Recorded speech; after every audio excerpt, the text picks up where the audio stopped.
Hello everyone. इस video में हम लोग बायोलॉजी का एक इम्पॉर्टेंट सेगमेंट है जिसको हम लोग कंकाल तंत्र कहते हैं। तो कंकाल तंत्र से रिलेटेड जितने भी इंपॉर्टेंट फैक्ट बन सकते हैं उन सारे इंपॉर्टेंट फैक्ट को हम लोग इस वीडियो में कवर करने वाले हैं। इनके प्रीवियस वीडियोज़ में हम लोगों ने बायोलॉजी और जनरल साइंस के बहुत सारे इंपॉर्टेंट सेगमेंट को ऑलरेडी कवर किया हुआ है। आप उन इंपॉर्टेंट सेगमेंट को जाके प्लेलिस्ट में देख सकते हैं। आइए अब हम लोग स्टार्ट करते हैं जो अपना मेन टॉपिक है।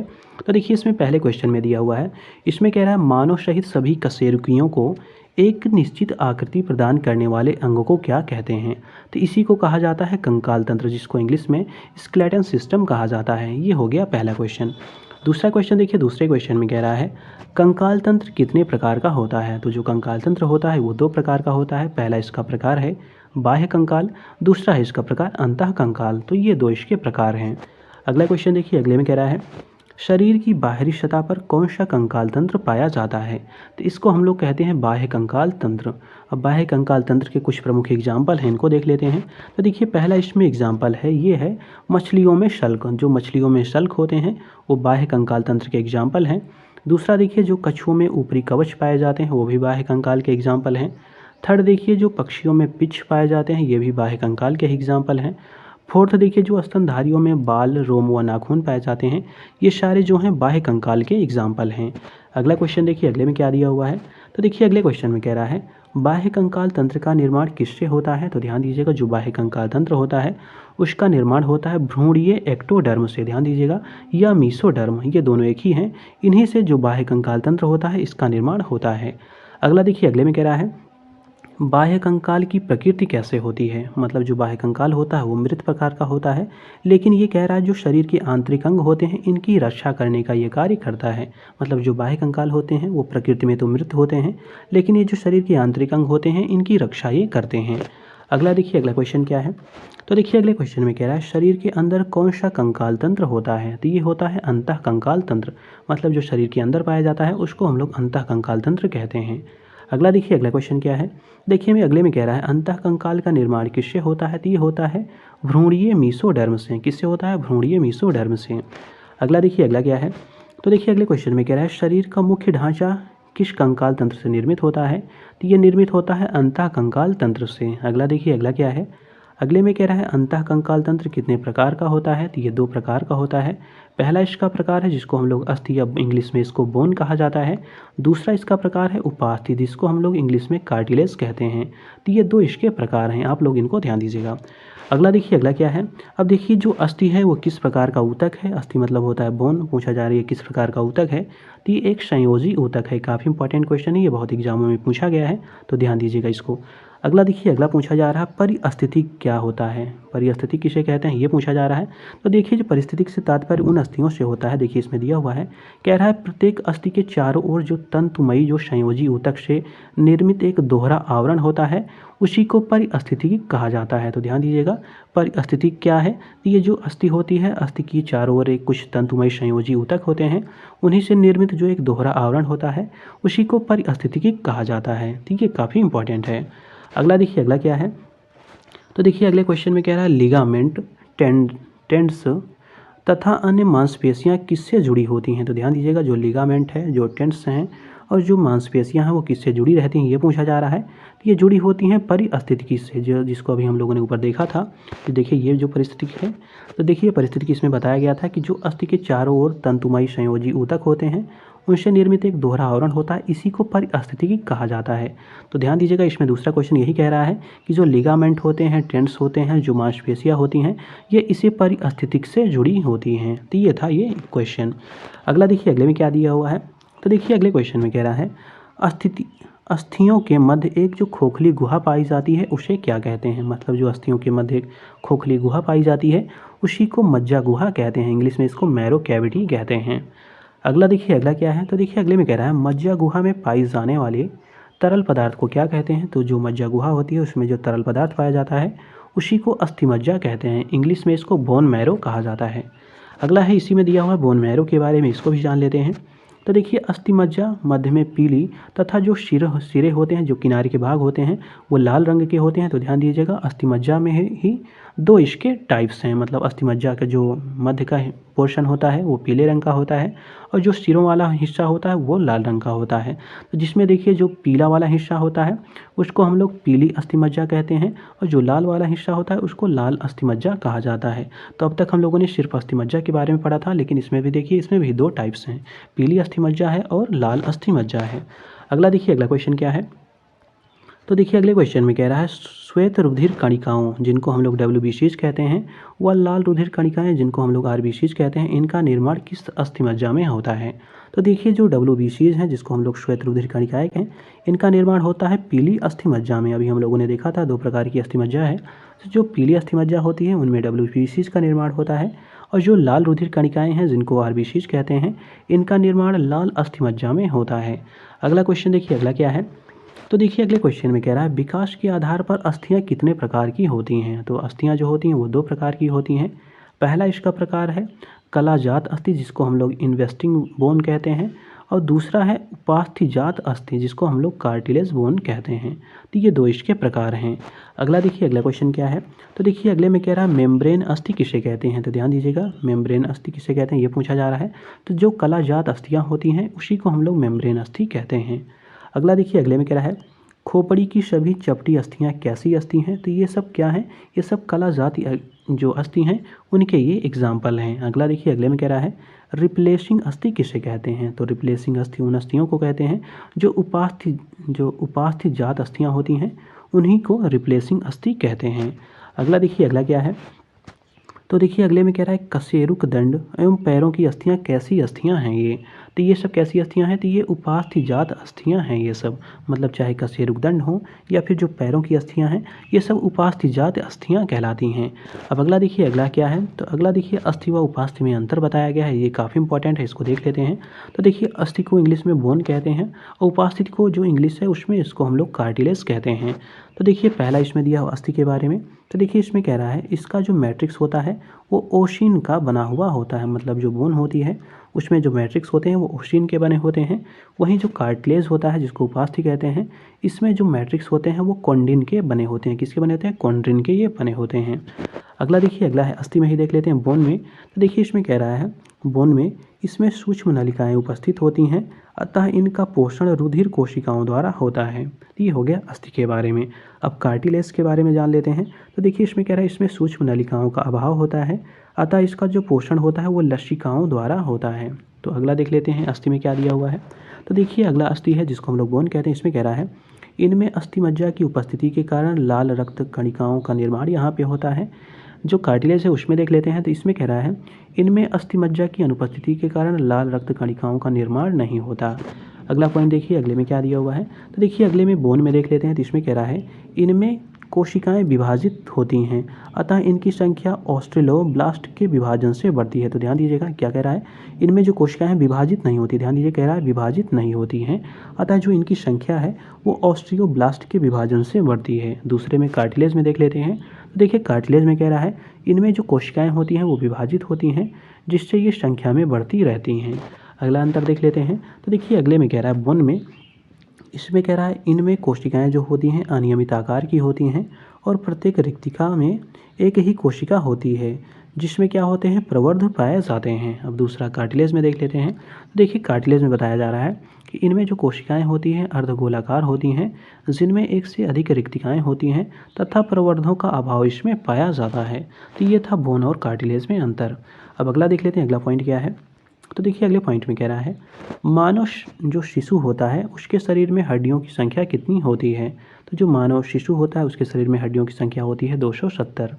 अगला देखिए अगले में कह रहा है वयस्क जो मनुष्य होते हैं उनमें कितनी अस्थियां पाई जाती हैं। तो उनमें 206 अस्थियां पाई जाती हैं। अब अगला क्वेश्चन देखिए अगले में कह रहा है अक्षीय कंकाल जिसको हम लोग एक्सियल स्केलेटन कहते हैं, ये किसे कहा जाता है पूछा जा रहा है। तो देखिए जो शरीर का मुख्य अक्ष बनाने वाले कंकाल होते हैं उन्हीं को अक्षीय कंकाल कहा जाता है, मतलब जो शरीर होता है उसका जो मुख्य अक्ष बनाएंगे उसी को अक्षीय कंकाल कहते हैं। जैसे देख लेते हैं एग्जाम्पल। तो देखिए जैसे खोपड़ी है, कशेरुकदंड है एवं 6 छाती की अस्थियां हैं। ये सब सारी क्या अस्थियां करती हैं? ये जो अस्थियां हैं ये शरीर के मुख्य अक्ष का निर्माण करती हैं, इसीलिए इसको अक्षीय कंकाल कहा जाता है। अब अगला देखिए, अगला क्या है? तो देखिए अगले में कह रहा है अक्षीय कंकाल में कितनी अस्थियां पाई जाती हैं? तो जो अक्षीय कंकाल होता है उसमें 80 अस्थियां पाई जाती हैं। अगला है मनुष्य की खोपड़ी में कितनी अस्थियां पाई जाती हैं? तो इसमें 29 जो अस्थियां होती हैं वो पाई जाती हैं। अब इनके बारे में जान लेते हैं, मतलब जो खोपड़ी की अस्थियां हैं इनसे रिलेटेड कुछ इंपॉर्टेंट पॉइंट दिए हुए हैं, इन पॉइंटों को देख लेते हैं। तो देखिए पहला पॉइंट इसमें ये कह रहा है कि इनमें से 8 अस्थियां जो होती हैं वो शीवनों द्वारा संयुक्त होती हैं, जिसे कपाल कहा जाता है। तो जो खोपड़ी की बात इसमें चल रही है, तो खोपड़ी में जो 8 अस्थियां होती हैं वो शीवनों के द्वारा संयुक्त होती हैं, इसी को कपाल कहा जाता है। इसके अतिरिक्त इसी में कह रहा है 18 जो अस्थियां होती हैं वो चेहरे का निर्माण करती हैं। काफ़ी बार पूछा गया है पीसीएस जैसे एग्जामों में, तो ध्यान दीजिएगा चेहरे का निर्माण कितनी अस्थियाँ मिलकर करती हैं? तो 14 अस्थियाँ जो होती हैं वो मिलकर चेहरे का निर्माण करती हैं। अगला इसी में पॉइंट कह रहा है जो 6 अस्थियाँ होती हैं कर्ण अस्थियाँ होती हैं, जो सुनने में सहायक होती हैं। तो ध्यान दीजिएगा 6 अस्थियाँ जो होती हैं वो कर्ण अस्थियाँ होती हैं, जो सुनने में सहायता करती हैं। अगला देखिए अगले पॉइंट में कह रहा है इसी में एक हाईओइड, ध्यान दीजिएगा हाईओइड जो नामक अस्थि होती है वो मैंडिबल तथा कंठ के बीच जिह्वा के नीचे स्थित होती है। इसमें एक पाई जाती है, हवाइड नाम की एक अस्थि है वो पाई जाती है, जिसकी स्थिति बताई जा रही है कि जो पाई जाती है मैंडिबल तथा कंठ के बीच में जिह्वा के नीचे ये स्थित होती है।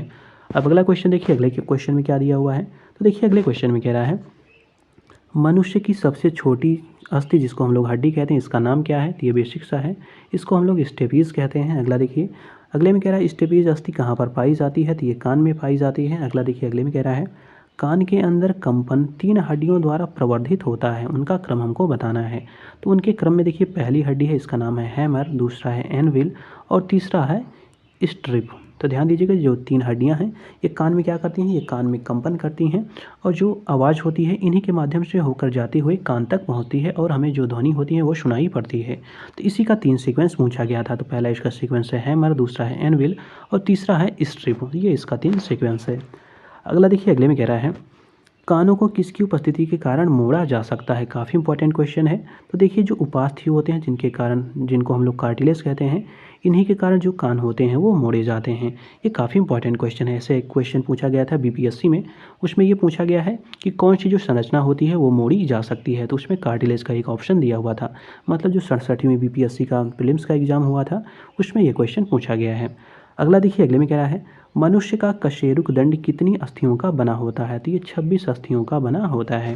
अगला देखिए अगले में कह रहा है गर्दन का पहला कशेरुक क्या होता है? जो गर्दन को सीधे रखता है, तो इसको हम लोग एटलस कशेरुक कहते हैं। ध्यान दीजिए क्या कहते हैं इसको? एटलस कशेरुक इसको कहा जाता है। अगला देखिए अगले में कह रहा है रीढ़ की हड्डी किसका भाग है? तो ये कशेरुकदंड जिसको हम लोग स्पाइनल कॉर्ड कहते हैं ये इसका भाग है। अगला देखिए अगले में कह रहा है मनुष्य में कितनी जोड़ी पसलियाँ पाई जाती हैं? तो मनुष्य में 12 जोड़ी पसलियाँ पाई जाती हैं। अगला देखिए अगले में कह रहा है पसलियों को कौन अस्थि आपस में जोड़ती है? तो ध्यान दीजिएगा काफ़ी इंपॉर्टेंट है। कह रहा पसलियों को कौन अस्थि आपस में जोड़ती है? इसको हम लोग स्टर्नम अस्थि कहते हैं। तो ध्यान दीजिएगा जो स्टर्नम अस्थि होती है ये पसलियों को अस्थि से जोड़ती है। अगला देखिए अगले में कह रहा है अनुबंधी, ध्यान दीजिए कह रहा है अनुबंधी या उपांगीय कंकाल में कितनी अस्थियां होती हैं? तो इसमें 106 अस्थियां होती हैं। इनमें से मेखला तथा पैर की अस्थियां भी इसी में शामिल होती हैं। अगला देखिए अगले में कह रहा है मेखलाएं जिसको हम लोग ग्रिडल्स कहते हैं। ध्यान दीजिएगा ग्रिडल्स जो होती हैं मेखलाएं ये हम लोग किसे कहते हैं? तो मेखलाओं से तात्पर्य होता है, देखिए इसमें दिया हुआ है, कह रहा है मनुष्य में अग्रपाद व जो पश्चपाद होते हैं को अक्षीय कंकाल पर साधने के लिए 2 चाप पाए जाते हैं जिन्हें मेखला कहा जाता है। मतलब जो मनुष्य में अग्रपाद व पश्चपाद होते हैं इनको कह रहा है कि अक्षीय कंकाल पर साधने के लिए, मतलब जो मेन कंकाल होता है उस पर बनाए रखने के लिए 2 चाप लगाए जाते हैं। मतलब किनारे किनारे से 2 साइड से ऐसे चाप लगाए रहते हैं ताकि जो ये अग्रपाद और पश्चपाद है ये अक्षीय कंकाल से बंधा रहे। तो इसी मेखला को क्या कहते हैं? इसी मेखला को ग्रिडल्स या इसको मेखला कहा जाता है। तो ये बात आप लोग ध्यान दीजिएगा। अब अगला देखिए अगला क्या है? देखिए अगले में कह रहा है अग्रपाद व पश्चपाद की मेखलाओं को क्रमशः क्या कहते हैं? तो जो अग्रपाद होता है उसको हम लोग अंश मेखला और जो पश्चपाद मेखला होती है उसको हम लोग श्रेणी मेखला के नाम से जानते हैं। अगला क्वेश्चन देखिए अगले में क्या है? तो देखिए अगले में कह रहा है स्कैपुला नामक अस्थि कहाँ पर स्थित होती है? तो ये अंश मेखला में उपस्थित होती है। अगला है ह्यूमरस, रेडियस, अल्ना, काफल्स, मेटाकार्पल्स तथा जो फेलेंजेस होती हैं ये नामक अस्थियां कहाँ पर स्थित होती हैं। तो ये जो सारी अस्थियां हैं ये हाथ में पाई जाती हैं। इसको आप लोग ध्यान दीजिएगा, डायरेक्टली क्वेश्चन ये सारे पूछे जा सकते हैं। अब अगला देखिए, अगला पॉइंट क्या है, अगले में देख लेते हैं। तो देखिए अगला पॉइंट इसमें दिया हुआ है, हाँ इसमें दिया हुआ है अक्षीय कंकाल की अवस्थिति, उनके नाम, उनकी संख्या, ये सब इसमें बताए गए हैं। तो आइए शरीर का पहला भाग है, इसको देखिए। शरीर के पहला भाग है ये है सिर। तो देखिए सिर को ही खोपड़ी कहते हैं। तो खोपड़ी में देखिए 29 अस्थियाँ पाई जाती हैं। इन अस्थियों में देखिए इसके 4 डिवाइड किए गए हैं, मतलब जो अस्थियाँ हैं वो 4 पार्टों में डिवाइड की गई हैं। तो पहला इसका पार्ट है कपाल। तो कपाल में देखिए ये सारी जो हैं इसकी अस्थियाँ पाई जाती हैं। इन अस्थियों की संख्या है, तो देखिए कपाल में कितनी है। तो इसमें ऑक्सीपिटल, पैराइटल 2, टेम्पोरल 2, फ्रंटल 1, एथमाइड 1, एफिनाइड 1 और जो नेजल 2 हैं। तो इसके ये कपाल के ये टाइप्स हैं, मतलब इसकी इतनी प्रकार की अस्थियाँ इसमें संख्या में पाई जाती हैं। अब कपाल के बाद देखिए जो फेशियल इसका सेगमेंट है, फेशियल में कितनी अस्थियाँ पाई जाती हैं, संख्या इनकी कितनी है। तो देखिए फेशियल में पहला है nasal 2, टर्वाइनल 2, lacrimal 2, vomer first, zygomatic 2 और मैक्सिला 2। और इसके अतिरिक्त इसमें है पैलेटाइन, ध्यान दीजिएगा, पैलेटाइन 2, मैंडिबल फर्स्ट। तो ये सारी जो फेशियल इसका जो पार्ट है इसमें इतनी अस्थियाँ पाई जाती हैं, इनकी इतनी संख्या है। अब इसके अतिरिक्त देखिए जो कर्ण अस्थियाँ हैं उनमें देखिए मैलियस 2, इनकस 2, स्टेपस 2, तो ये इसके प्रकार थे। और इसी में देखिए हाइड भाग जो होता है जिसको हम लोग हाइड फर्स्ट कहते हैं, ये इसमें एक हड्डी, मतलब एक संख्या में ये अस्थि पाई जाती है। अब अगला इसी का पार्ट है वक्ष, जिसको हम लोग छाती कहते हैं। तो देखिए वक्ष में क्या पाई जाती हैं, इसमें देखिए स्टर्नम पाई जाती है, स्टर्नम पसलियाँ पाई जाती हैं जिनकी संख्या 12 जोड़ी होती है, मतलब 12 जोड़ी वक्ष में जो पसलियाँ होती हैं वो पाई जाती हैं। इनमें देखिए स्टर्नम जो होता है और जो पसलियाँ होती हैं इनके 2 ये पार्ट हैं। स्टर्नम में देखिए एक पाई जाती है, इसको स्टर्नम फर्स्ट कहते हैं। और पसलियों में देखिए पसलियों की संख्या 24 है। अब अगला देख लेते हैं, अगला क्या है। तो देखिए अगला है पीठ की अस्थि। तो पीठ की अस्थियों के बारे में जान लेते हैं। तो देखिए जो पीठ की अस्थि होती है इसको कशेरुक दंड कहते हैं और इसमें 26 अस्थियाँ पाई जाती हैं। अगर शिशुओं में देखी जाए तो इसमें 33 अस्थियाँ पाई जाती हैं। अब इनके पार्ट कौन कौन से हैं ये भी जान लेते हैं। तो देखिए इनके पार्ट में पहला है गर्दन। इसमें देखिए शखाइकल और कशेरुका सेवन, ये 2 इसमें प्रकार की पाई जाती हैं। वक्ष में देखा जाए तो इसमें देखिए थोरैसिक और कशेरुका 12, ये 2 प्रकार की इसमें भी पाई जाती हैं। कटी की बात करें जिसको कमर कहते हैं तो इसमें देखिए लंबर कशेरुका, ये 5 पाई जाती हैं। इसके अतिरिक्त अगला देखिए इसमें सैक्रम है। तो ध्यान दीजिएगा जो सैक्रम है इसमें एक पाई जाती है, इसको हम लोग सैक्रल कशेरुका फर्स्ट के नाम से जानते हैं। पुंछ को देखिए जिसको टेल कहते हैं, इसमें देखिए काडल कशेरुका फर्स्ट, ये एक प्रकार की इसमें क्वेश्चन मतलब अस्थि जो है वो पाई जाती है। तो इतनी अस्थियाँ थी जिसको हम लोगों ने देखा। अब अगला पॉइंट देखते हैं, अगले में कह रहा है फीमर, टीबियो फिबोला, टॉर्सल्स तथा मेटाटॉर्सल्स जो नामक अस्थियाँ हैं वो पूछी जा रही है कहाँ पे पाई जाती हैं। तो ये जो सारी अस्थियाँ हैं ये पैर में पाई जाती हैं। अगला देखिए, अगले में कह रहा है मनुष्य की सबसे बड़ी अस्थि कौन सी है। तो ये है फीमर। ध्यान दीजिएगा, काफ़ी बेसिक सा है लेकिन ये बहुत बार पूछा गया है। तो मनुष्य की सबसे बड़ी अस्थि है, इसका नाम है फीमर। अब अगला देख लेते हैं, अगला पॉइंट क्या है।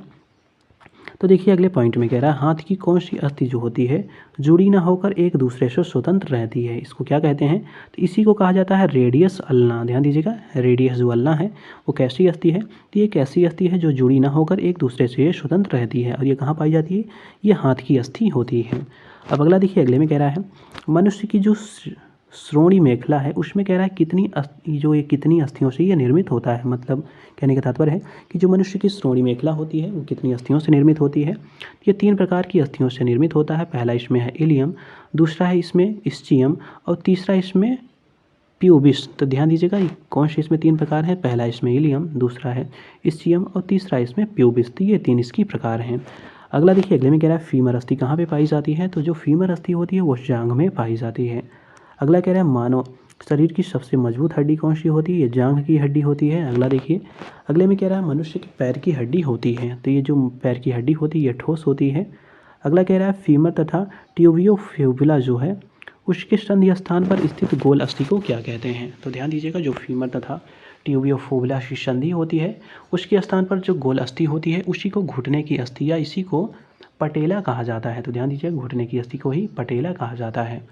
अगला देखिए, अगले में कह रहा है जो घुटने की टोपी होती है उसको क्या कहते हैं, इसी को पटेला कहा जाता है। तो मतलब जो घुटने के ऊपर टोपी लगी रहती है आप लोगों ने महसूस भी किया होगा, तो उसी को क्या कहते हैं, इसी को पटेला कहते हैं। अब अगला देखिए, अगले में कह रहा है तलवे की अस्थि क्या कहलाती है। जो तलवे की अस्थि होती है उसको मेटाटार्सल्स कहा जाता है। क्या कहते हैं? मेटाटार्सल्स उसको कहा जाता है। अब अगला देखिए, अगले हैं उपांगीय कंकाल की अवस्थिति, उनकी नाम व उनकी संख्या। तो ये देख लेते हैं। तो देखिए, शरीर के भाग में पहला है वक्ष। इसमें देखिए अक्ष में जो वक्ष है, इसमें इसके दो भाग हैं। पहला है अंश मेखला और दूसरा है इसका श्रेणी मेखला। तो अंश मेखला में देखिए इसके उपभाग हैं, दो उपभाग हैं। वो कौन कौन से हैं? तो पहला इसमें उपभाग है, इसका नाम है क्लेविकल, और दूसरा है स्कैपुल। तो ये इसके दो पार्ट हैं। अब श्रोणी मेखला में देख लेते हैं, तो इसका एक उपभाग है जिसका नाम है ऑस इनोमेंट्स। ध्यान दीजिए क्या नाम है इसका, आस इना मिनट्स। ये इसके भाग हैं। अगर इसी में देखा जाए अंश मेखला में जो इसके दो उपभाग हैं, दो उपभागों में इनकी संख्याएं होती हैं। इसमें भी दो होती हैं, इसमें भी दो होती हैं, और जो ये पार्ट है इसमें भी इसके दो संख्या होती है। अब अगला देखिए, अगले में कह रहा है जो अग्रपाद है उसके बारे में जान लेते हैं। तो देखिए अग्रपाद में इसमें 4 पार्ट पाए जाते हैं, मतलब 5 पार्ट हैं। तो देखिए ऊपरी बाहु है, अग्रबाहु है, कलाई है, हथेली है, अंगुलियां हैं। तो ये सारे अग्रपाद के एग्जाम्पल्स हैं। इसमें देखिए जो पाए जाते हैं, तो इसमें ह्यूमरस पाए जाते हैं ऊपरी बाहु में, इनकी संख्या 2 है। अग्रबाहु में देखिए रेडियो अल्ना पाए जाते हैं, इनकी संख्या 4 है। कलाई में कार्पल्स पाए जाते हैं, इनमें इनकी संख्या 16 होती है। हथेली में देखिए मेटाकार्पल्स पाए जाते हैं, इनकी संख्या 10 होती है। अंगुलियों में देखिए, अंगुलियों में जो फेजलेंज, इनकी संख्या होती है 28। अब अगला देख लीजिए, कुल्हा जो है इससे रिलेटेड क्या है। तो इसके 3 पार्ट हैं। पहला है जांघ, दूसरी है पिंडली, और तीसरा है इसमें घुटना। तो इसके 3 पार्टों में देखिए, इसका पहला ये जांघ की हड्डी है फीमर, ये 2 होती है। ये जो पिंडली होती है, जिसको टिबियो फिबुला कहते हैं, इसकी संख्या 4 होती है। घुटना जिसको पटेला कहा जाता है, इसकी संख्या 2 होती है। अब अगला देखिए, अगला है पश्चपाद, इसको देख लेते हैं। तो देखिए पश्चपाद में कौन से पार्ट हैं? इसमें टखना आता है, तलवा आता है, अंगुलियां इसमें आती हैं। तो टखने में देखिए टार्सल्स होते हैं, इनकी संख्या 14 है। तलवे में देखिए टार्सल्स होते हैं, इसकी संख्या 10 है। अंगुलियों में देखिए फेलेजेंज होते हैं, इनकी संख्या 28 होती है। अब अगला देख लेते हैं, अगले में क्या दिया हुआ है। तो अगले में देखिए लिखा हुआ है लिगामेंट किस प्रकार का ऊतक है। ये भी काफ़ी बार पूछा गया है, इसको ध्यान दीजिएगा। तो लिगामेंट देखिए पूछा जा रहा है किस प्रकार का ऊतक है, तो ये संयोजी ऊतक है। अगला देखिए, अगले में कह रहा है एक अस्थि से कौन जोड़ता है, तो ये लिगामेंट जोड़ता है। अगला देखिए, अगले में कह रहा है जोड़ों जिनको संधि कहते हैं पर हड्डियों की सतह से कौन मुलायम बनाए रखती है। तो ध्यान दीजिए, फिर से देख लीजिए। तो कह रहा है जो जोड़े होते हैं जिनको संधि कहते हैं, उन पर हड्डियों की सतह को कौन मुलायम बनाए रखता है। ये जो उपास्थि जिसको हम लोग कार्टिलेज कहते हैं, यही इसको मुलायम बनाए रखता है। अब अगला देख लेते हैं, अगला क्या है। तो देखिए अगले क्वेश्चन में कह रहा है, इस साइड में, हाँ यहाँ पे दिया हुआ है, इसमें कह रहा है मांसपेशियों को हड्डियों से कौन संयोजी ऊतक जोड़ता है। तो हमें उस संयोजी ऊतक का नाम बताना है। इसका नाम है कंडरा, इसको इंग्लिश में टेंडन कहते हैं। अगला देखिए, अगले में कह रहा है अस्थियों के जोड़ में कौन सा द्रव पाया जाता है। इसमें पाया जाता है स्टाइनोवियल द्रव। ध्यान दीजिएगा, स्टाइनोवियल जो द्रव होता है वो अस्थियों के जोड़ में पाया जाता है। अगला देखिए, अगले में कह रहा है अस्थियों के मध्य कौन सी प्रोटीन पाई जाती है। तो ये भी ध्यान दीजिएगा, अस्थियों के मध्य जो होती हैं वो प्रोटीन भी पाई जाती हैं। इस प्रोटीन का नाम है ओस्टीन। अगला देखिए, अगले में कह रहा है अस्थियों में अधिक कठोरता किसकी उपस्थिति के कारण होती है। तो ये अकार्बनिक पदार्थों की अधिक मात्रा के कारण इसकी उपस्थिति ये होती है, मतलब जो अधिक कठोरता है ये इसके कारण होती है। अगला देखिए, अगले में कह रहा है मानव हड्डियों में कौन सा तत्व सर्वाधिक मात्रा में पाया जाता है। काफ़ी इंपॉर्टेंट क्वेश्चन है, बहुत बार पूछा गया है। तो इसमें देखिए कैल्शियम फॉस्फेट, इसकी सर्वाधिक मात्रा पाई जाती है। अगला देखिए, अगले में कह रहा है मानव शरीर में अधिकतम मात्रा किसकी होती है। तो ये जल की मात्रा होती है। लगभग देखिए 60 से 70% जल की मात्रा होती है।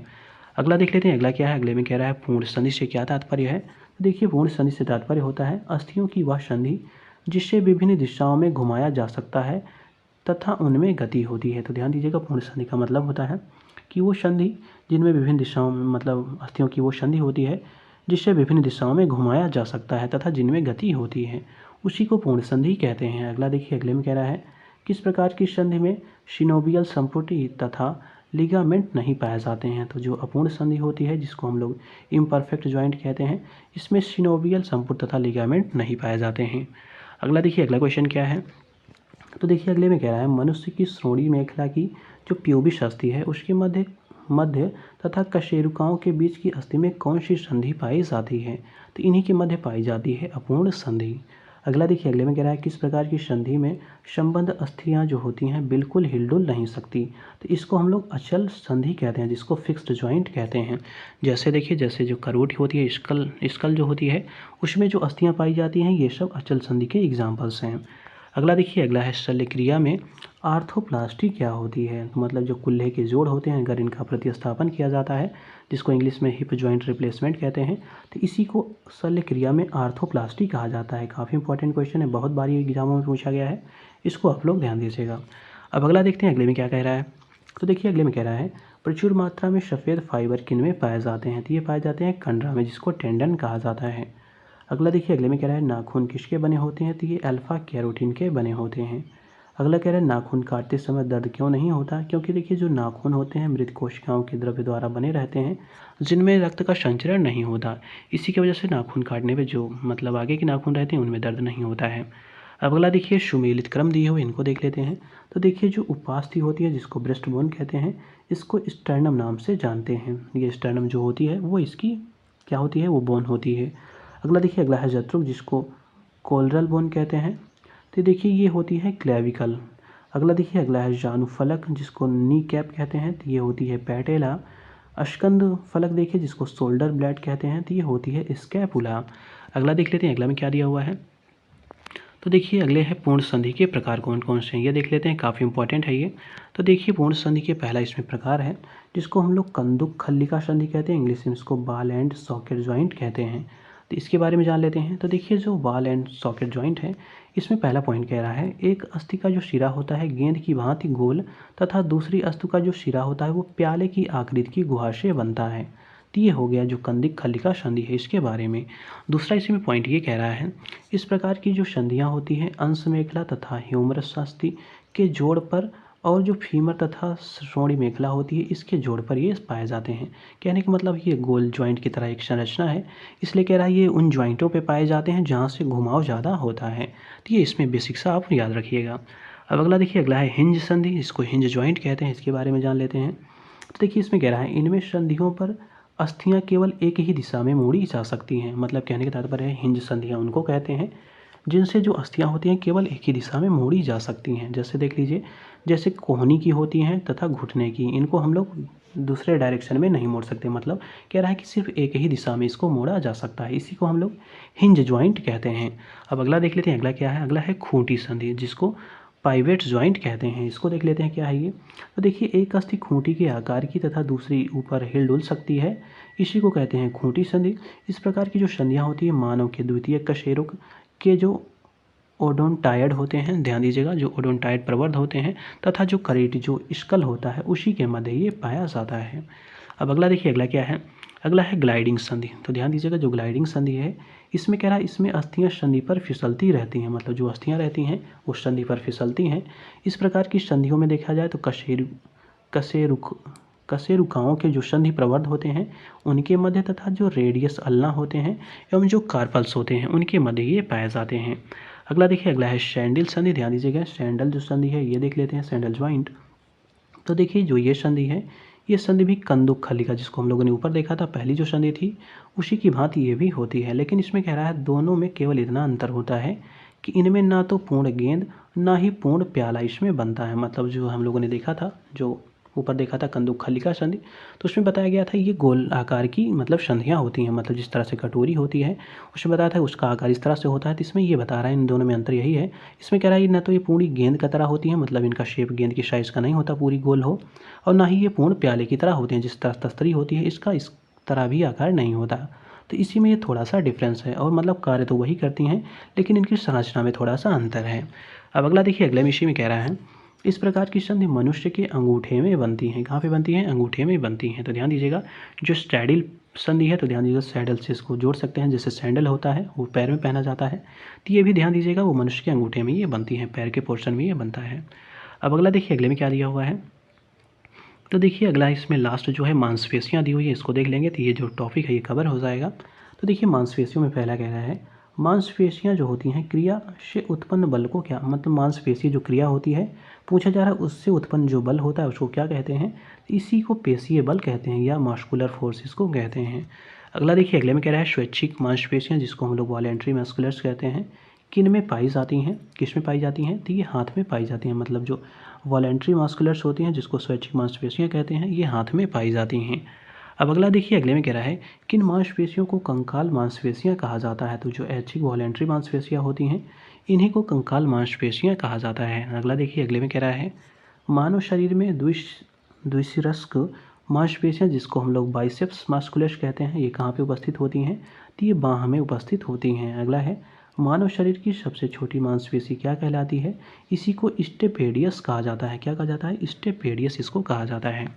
अगला देखिए, अगले में कह रहा है धारीदार मांसपेशियाँ क्या कहलाती हैं? तो इनको हम लोग बहुनाभिक कहते हैं, मल्टी न्यूक्लियस इनको कहा जाता है। अगला है न्यूनतम आधात्री मैट्रिक्स वाला संयोजी ऊतक होता है, तो ये होता है स्नायु, जिसको लिगामेंट कहा जाता है।